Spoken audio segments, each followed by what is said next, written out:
शिव महापुराण की कथा कहती है, भगवान शंकर का चरित्र कहता है, शिव तत्व कहता है। भगवान शंकर का पवित्र चरित्र कह रहा है, भगवान शंकर का पावन चरित्र वर्णन करता है। मान लो कोई व्यापार, कोई दुकान, कोई फैक्ट्री आपकी ठीक नहीं चल रही है, आप ठेला लगा रहे हो, सब्जी की दुकान लगा रहे हो, कोई दुकान खोल कर बैठे हो, कोई फैक्ट्री लगा कर बैठे हो, कोई व्यापार कर रहे हो और उस व्यापार में तुम्हें आनंद नहीं आ रहा, बहुत तकलीफ चल रही है, बहुत तकलीफ, सब कुछ करके देख लिया पर वो तकलीफ मिटी नहीं रही। तो थोड़े दिन, थोड़े समय किसी भी शंकर के मंदिर में बटकेश्वर महादेव के नाम से एक बेलपत्र चढ़ाने का तरीका जरा समझ लेंगे।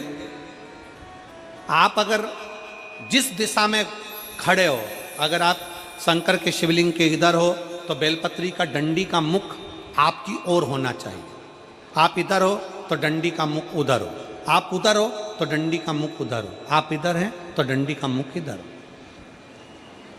बटकेश्वर महादेव के नाम से शंकर जी के मंदिर में एक बेलपत्री पर डंडी का मुख अपनी ओर होना चाहिए, जो डंडी है इसका मुख अपनी ओर। बटकेश्वर महादेव के नाम से एक बेलपत्र शंकर भगवान को समर्पित करो बटकेश्वर महादेव के नाम से। और बेलपत्र चढ़ाने के बाद में जो तुम्हारे कलश में जो जल है, लोटे में जो जल है, वो 7 बार, लोटे का जल 7 बार, 7 बार से मतलब है अलग से लोटा भरना नहीं है, 7 बार उसी लोटे का जल जब बेलपत्र डंडी समेत समर्पित कर दें, 7 बार उस लोटे के जल को 7 बार बटकेश्वर महादेव का नाम लेकर अपनी मन की कामना कर बाबा से विनती करते हुए कि बाबा मेरी ये अशोक सुंदरी पर चढ़ाया गया जल 7 बार उस जल को चढ़ाते लगातार कम से कम आप 15 से 20 दिन तक लगातार बटकेश्वर महादेव के नाम से चढ़ाओगे। ऐसी कोई दुकान और फैक्ट्री नहीं तो चले नहीं और आगे बढ़े। प्रॉपर्टी अटक गई, कोई कार्य अटक गया, कोई पैसा अटक गया, भगवान शंकर का ये नाम, भगवान शिव का ये स्तुति, भगवान शंकर का ये नाम बटकेश्वर महादेव। स्वयं भगवान शंकर ब्रह्मा जी का जब सिर कटकर बड़का पेड़ बन जाता है और उस पेड़ के नीचे, वृक्ष के नीचे शंकर भगवान कर देते हैं, पहला शिव जी उसके नीचे विराजमान हो जाते हैं। उसी का नाम शिवलिंग महादेव पर जलाधारी बटकेश्वर, बीच में अशोक सुंदरी का स्थान।